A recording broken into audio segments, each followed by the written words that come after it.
कहाँ हैं जिन्हें नाज़ नीलाम घर दिल कशी के ये लुटते हुए कारवां जिंदगी के कहाँ है खुदी के जिन्हें नाज है हिंद पर वो कहाँ है कहाँ है कहाँ है कहाँ है ये पुरपेच गलियाँ ये बदनाम बाजार ये गुमनाम राही ये सिक्कों की झनकार ये समझ के सौदों पे तरका जिन्हें नाज है हिंद पर वो कहाँ है कहाँ है कहाँ है कहाँ है कहाँ है ये सदियों से बेखौफ सहनी सी गलियाँ ये मसली हुई हट खुली दर्द गलियाँ ये बिकती हुई खोखली रंग रलियाँ जिन्हें नाज है हिंद पर वो कहाँ है कहाँ है कहाँ है कहाँ है जिन्हें नाज है हिंद पर वो कहाँ है वे उजले दरीचों में पायल की छन छन थकी आई सांसों पे तबले की धन धन ये रूह कमरों में खांसी की धन धन जिन्हें नाज है हिंद पर वो कहाँ सॉरी स्लाइड खराब हो गया कहाँ है कहाँ है I don't know what happened to my slide here. Anyway, I think you know the song. But not only did he remains critical, but he also remains hopeful, because the next year he told us, "वो सुबह कभी तो आएगी," right? So it's, for people like him, it's just the journey is going on. 1947 doesn't matter. So Saadat Hasan Manto, who's pictured here, he's not a poet, but he's part of this world. And he was tormented both before and after he left Bombay for Pakistan. He dramatized the absurdity of the choice in his famous story, Toba Tek Singh. And that story closed with the image of this deranged man, Bishan Singh, who's refusing to choose. And he dies in the no man's land between the two new countries. And the two countries are these lunatic asylums behind barbed wires. And like other people in this group, Manto struggled with depression. He actually entered a mental asylum himself, and alcoholism killed him in 1955. Would he have stayed in Pakistan if he had lived? We don't know. Sajid Zahir started the Communist Party of Pakistan. He was the Secretary General. He was jailed in the Rawalpindi conspiracy case in 1951. I'll tell you about that in a minute. And then he was extradited to India in 1954. So he was in India then. Fez was already in Western Punjab, and he stayed there in 1947. But he did fly to India in January 1948 to attend Gandhi's funeral. And he was also jailed in the Rawalpindi conspiracy case in 1951, and again after that. Eventually, persecution by his government drove him into temporary exile in Beirut. So we know this is from the 1970s, and Fez and Zahir are meeting. So they live in different countries, but they still met. Jagannath Azad was from Rawalpindi. He was a poet. He's on my right. He was a poet. He was a Persian scholar. He was a voice of Hindu-Muslim unity. His friends and family pressured him to leave Pakistan, and so he went to India, to Delhi in September 1947. His father was the poet pictured next to him, Tilok Chand Mehroom, who was a friend of Iqbal's. And Azad then spent much of his career after that studying Iqbal and Iqbal's life and work. So was that a way of atoning for departure or superseding partition, or even on trying to understand the origins of partition?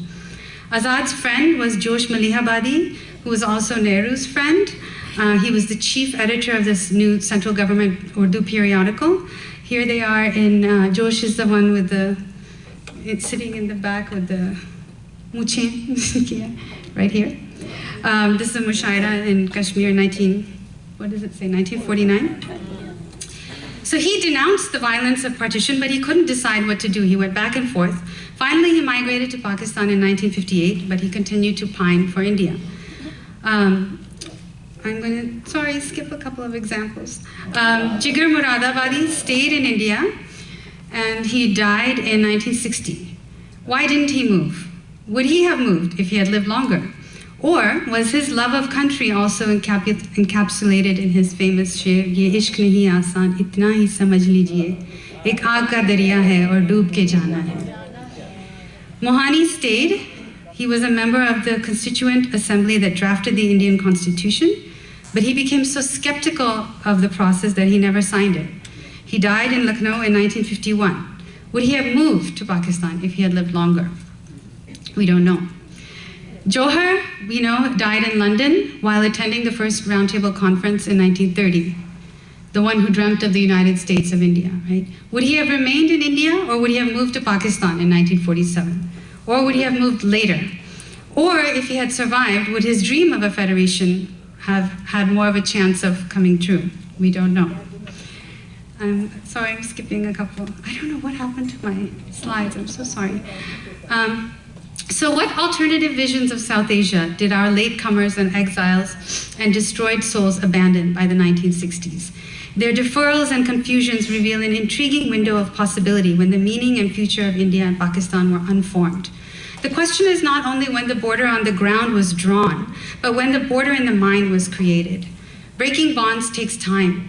Pakistani progressive writers' journals continue to include works by Hindu and Sikh writers in Urdu until the group was actually banned in Pakistan in 1954. The visible destruction of lives and communities, the tormented faces, did make some people question the struggle for partition. Nasir Kazmi was born in Ambala in 1925. You know him from Dil Dhadakne Ka Sabab Yaad Aaya and Dil Mein Ek Leher Si Uthi Hai Abhi. He moved to Lahore in 1947. He was happy about the achievement of the creation of this new country. But then he became disillusioned. And I would like to now invite Janab Moiz Khan Saab to please read and recite for us Nasir Kazmi's poem. And I apologize for the slide. Thank you, Dr. Priya. I apologize that I didn't have a time to translate that thing into English.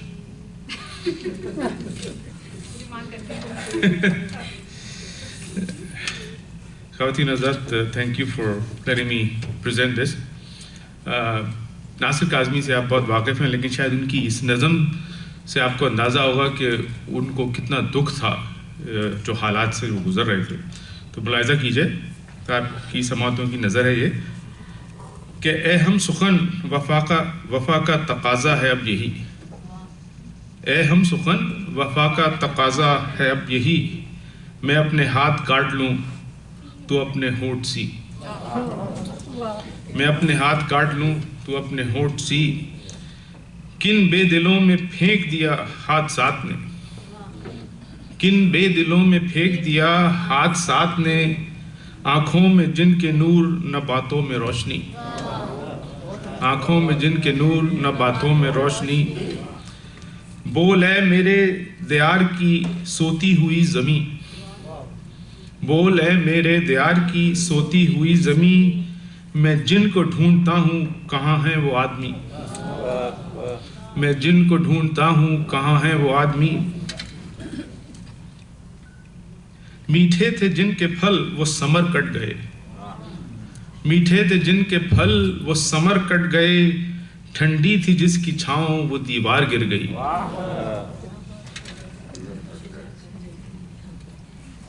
और ये आखिरी शेर मुलाहिज़ा कीजिए कि नासिर बहुत सी ख्वाहिशें दिल में है बेकरार, नासिर बहुत सी ख्वाहिशें दिल में है बेकरार, लेकिन कहाँ से लाऊं वो बाफ़िक्र ज़िंदगी.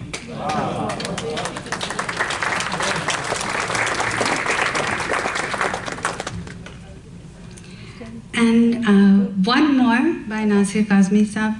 This one will be read to us by Janab Javed Umrani Saab. See here.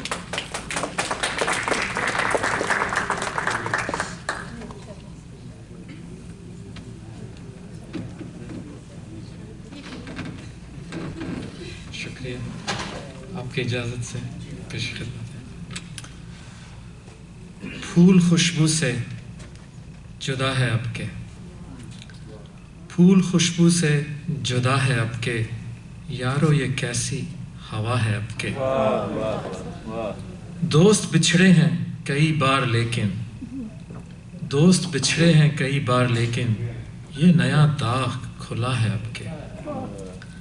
पत्तियां रोती हैं सर पीटती हैं, पत्तियां रोती हैं सर पीटती हैं, कत्ल गुल आम हुआ है अब के।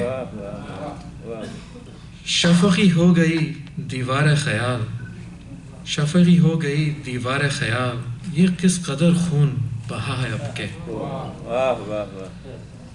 मंजरे ज़ख्म वफा किसको दिखाएं, मंजरे ज़ख्म वफा किसको दिखाएं, शहर में कहते वफा है अब के।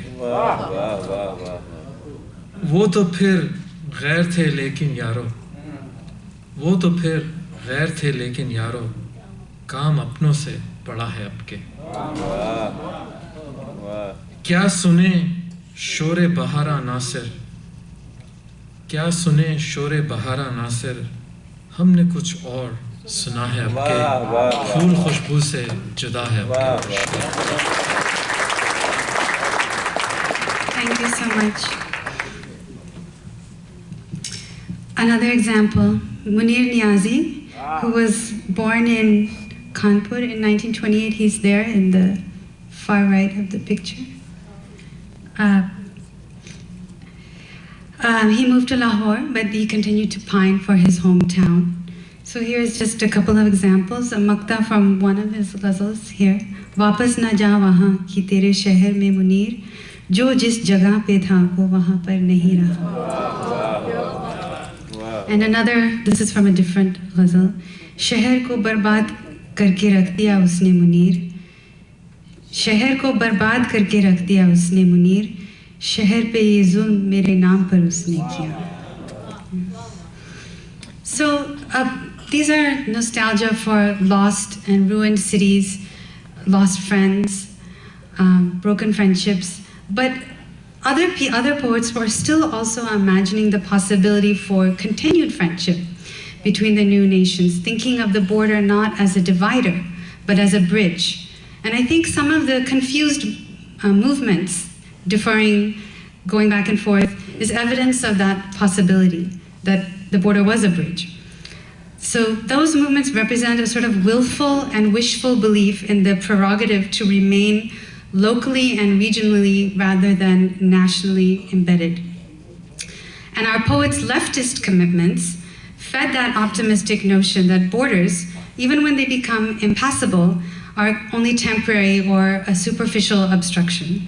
After all, the Indian and Pakistani dreams of nation statehood were fulfilled in the late 1940s when the entire global system of nation states was in severe crisis. There were displaced minorities all over the Middle East and all over Europe after World War II. So a lot of people were still hoping to move beyond nationalism and borders. There wasn't a sense that this is the final goal of any movement should be a nation state. And the Congress Party leader, Maulana Azad, who was a poet in his younger days, and he's picturized here, he's looking down, I'm sorry, but I like this picture because he's with Sarojini Naidu, who was also a poet, and who was the governor of UP, the first governor of UP. Poets are so prominent in our history, and we just ignore them. Not at Urdu Academy. But Maulana Azad grasped the dangers that nationalism posed for minorities, and his solution was to refuse to be afraid, refuse a politics of fear, to refuse to worry about the fate of a Muslim minority in independent India, to refuse the idea of a Muslim minority. And he did this as a kind of leap of faith. And that's a term that a scholar in UCLA, Amir Mufti, used to describe how Maulana Azad's thinking about this. And he articulated that vision. It's a very complicated utopian vision. He articulated this in a speech in Jama Masjid in Delhi in October 1947. And after that speech, a lot of people who were leaving Delhi stayed. But it's a very fragile utopian vision. In 1947, refusing nationalism's disruption of pluralism was a kind of madness, like Bishan Singh's stubborn attachment to no man's land at the end of Toba Tek Singh. So Manto's story, that image of Bishan Singh and the lunatic asylums, shows madness in a very dark, Chekhov, if some of you are familiar with like a Chekhovian style. But in Urdu poetry, we depict madness differently, right? Madness is not the breakdown of reason, it's the hopeless idealism of the poetic subject, right, of the lover. So let's listen to this ghazal, which has a title.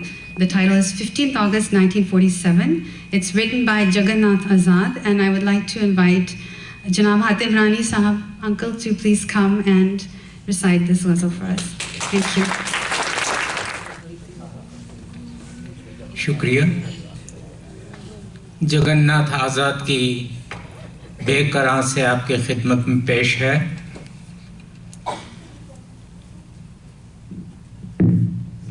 मुमकिन नहीं कि बज़्म तरब फिर सजा सकूं, मुमकिन नहीं कि बज़्म तरब फिर सजा सकूं, अब ये भी है बहुत कि तुम्हें याद आ सकूं, अब ये भी है बहुत कि तुम्हें याद आ सकूं। ये क्या तिलिस्म है कि तेरी जलवगाह से नज़दीक आ सकूं, न कहीं दूर जा सकूं, नज़दीक आ सकूं, न कहीं दूर जा सकूं।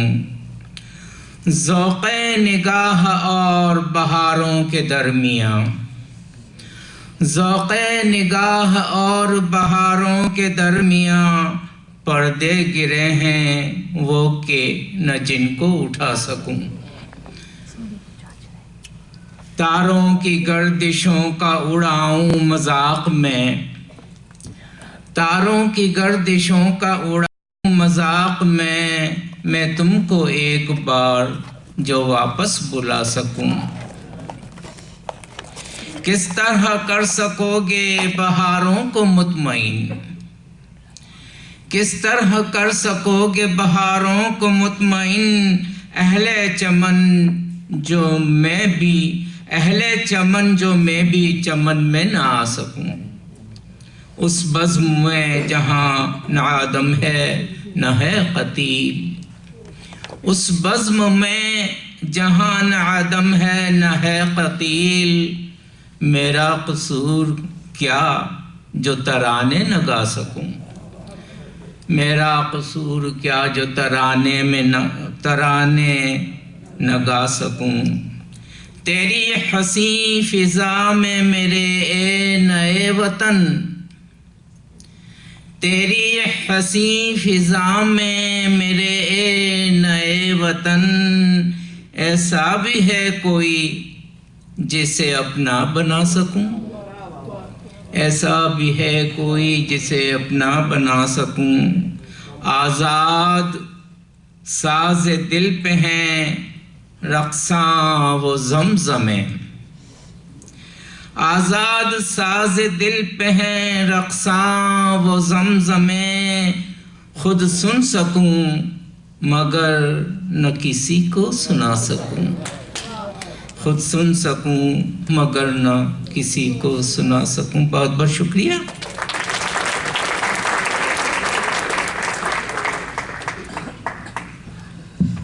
Thank you uncle ji.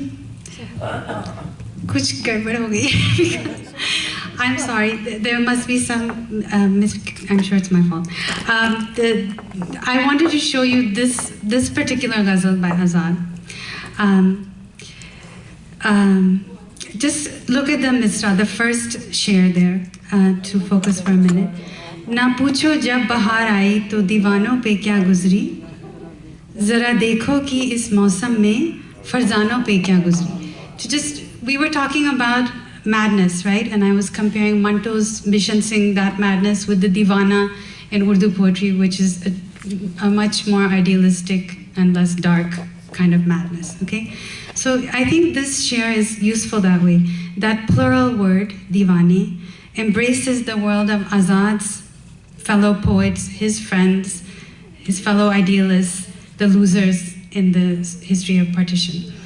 Indeed, the friendship among them was one critical way that the border was actually rendered meaningless. They saw it as a temporary inconvenience on the way to a much more utopian future. I mean, given that so many of them were communists, they don't care about the nation, right? So Fez Ahmed Fez, his patriotic poems were vague about borders even after partition.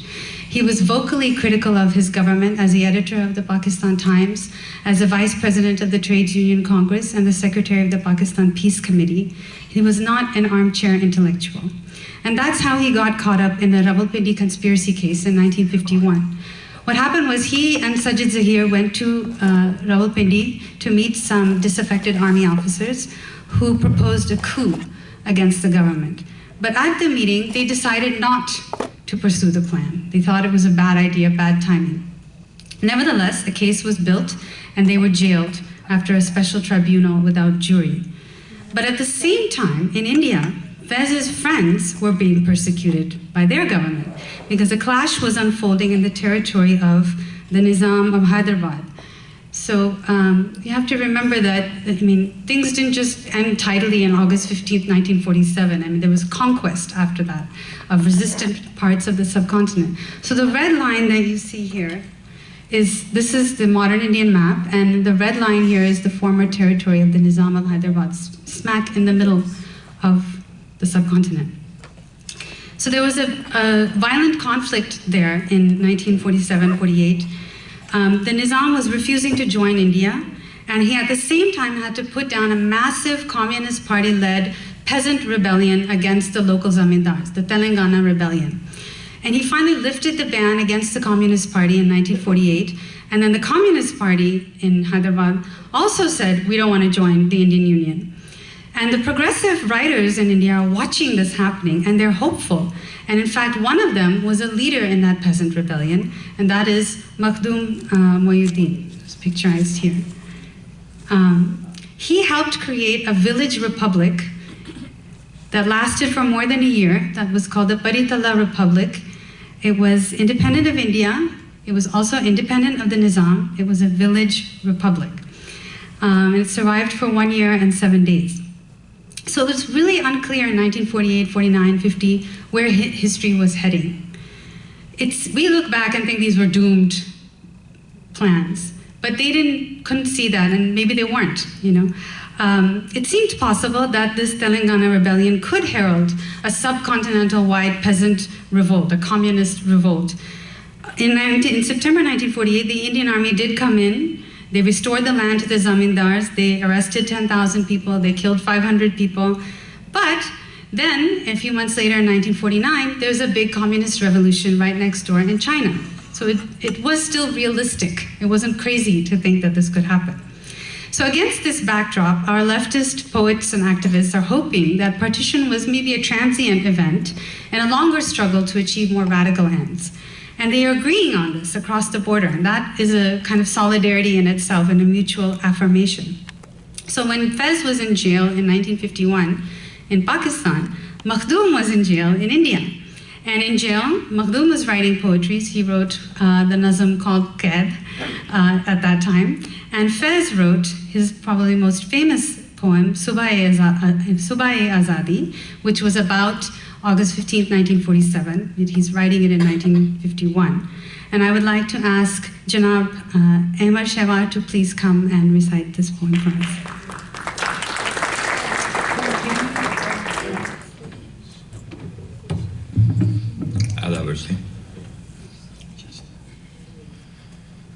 सुबह आज़ादी,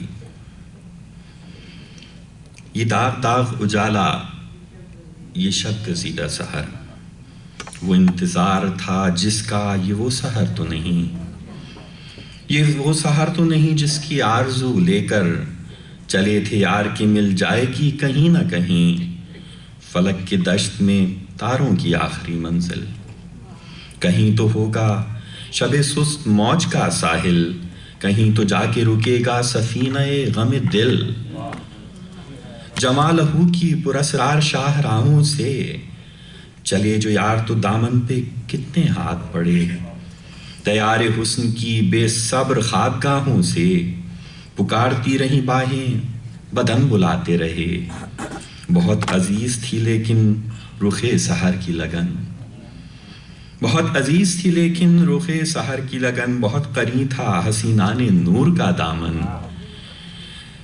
سبک سبک تھی تمنا، دبی دبی تھی تھکن، سنا ہے ہو بھی چکا ہے فراق ظلمت و نور. سنا ہے ہو بھی چکا ہے فراق ظلمت و نور، سنا ہے ہو بھی چکا ہے وصال منزل و گام. سنا ہے بدل چکا ہے بہت اہل درد کا دستور، نشاط وصل ہلال و عذاب ہجر حرام. جگر کی آگ، نظر کی امنگ، دل کی جلن، کسی پہ چارے ہجراں کا کچھ اثر تو نہیں. کہاں سے آئی نگار صبا، کدھر کو گئی؟ ابھی چراغ سر رہ کو کچھ خبر ہی نہیں. ابھی گرانی شب میں کمی نہیں آئی، نجات دیدہ و دل کی گھڑی نہیں آئی. چلے چلو کہ وہ منزل ابھی نہیں آئی. So the poem ends, چلے چلو کہ وہ منزل ابھی نہیں آئی. For this cross-border literary and political community, partition was not a stopping ground. It could not be allowed to become a stopping ground. On his release from jail, Makhdoom went on and fought elections and joined parliament as a member of the Communist Party. So the struggle went on. And other poets on both sides of the border criticized the dawn of independence. Sahir Ludhianvi, Nadeem Qasimi, Jan Nisar Akhtar, Kaifi Azmi, Majroo Sultanpuri. Here's one share from Naresh Kumar Shad. ایک دھوکہ ہے یہ شب رنگ سویرا کیا ہے، یہ اجالا ہے تو اندھیرا کیا ہے.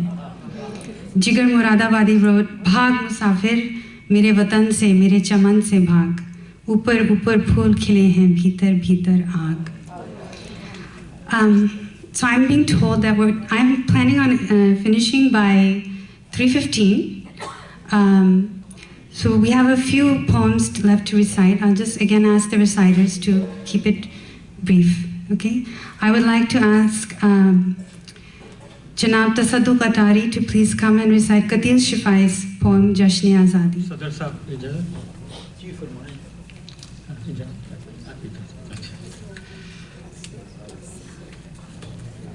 آداب عرض خواتین و حضرات،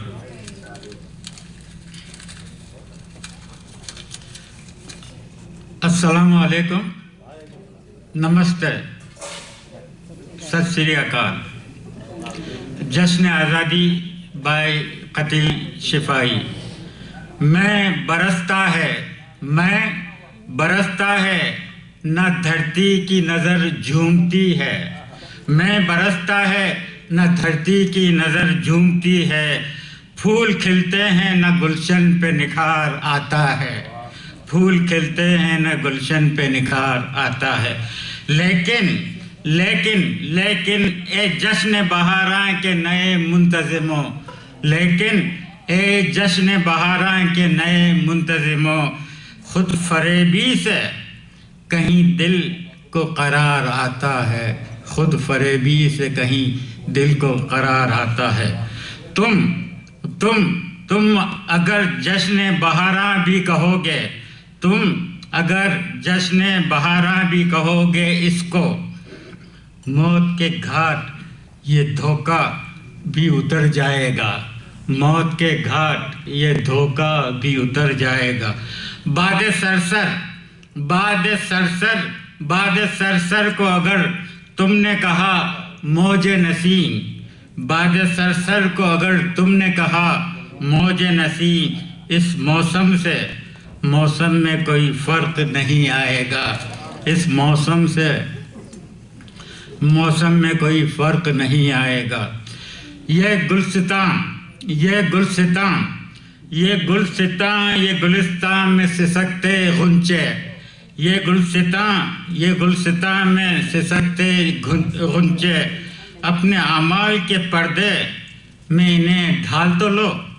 اپنے اعمال کے پردے میں انہیں ڈھال تو لو.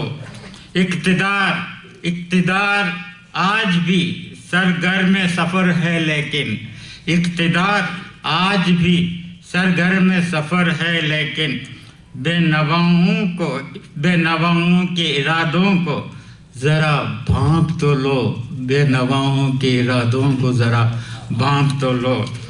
آج انسان کی عظمت نے کیا ہے اعلان. آج انسان کی عظمت نے کیا ہے اعلان. خود فریبی سے کوئی جی کو نہ بہلائے گا. خود فریبی سے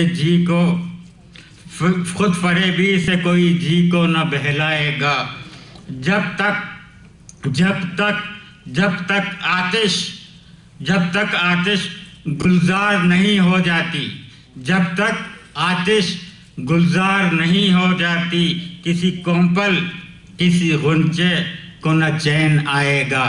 کسی کونپل کسی غنچے کو نہ چین آئے گا. لیکن اے جشن بہاراں کے نئے منتظموں یہ تماشا ہمیں بیکار نظر آتا ہے. یہ تماشا ہمیں بیکار نظر آتا ہے. میں برستا ہے نہ دھرتی کی نظر جھومتی ہے.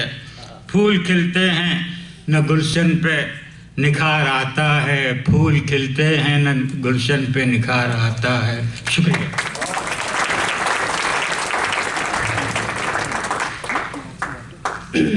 So these poets are all critical, but some, thank you so much, some were still hopeful too. So Majaz Lakhnavi wrote this sher. Oh, these are just some lines I've taken from his nazm, Pehla Jashn Azadi.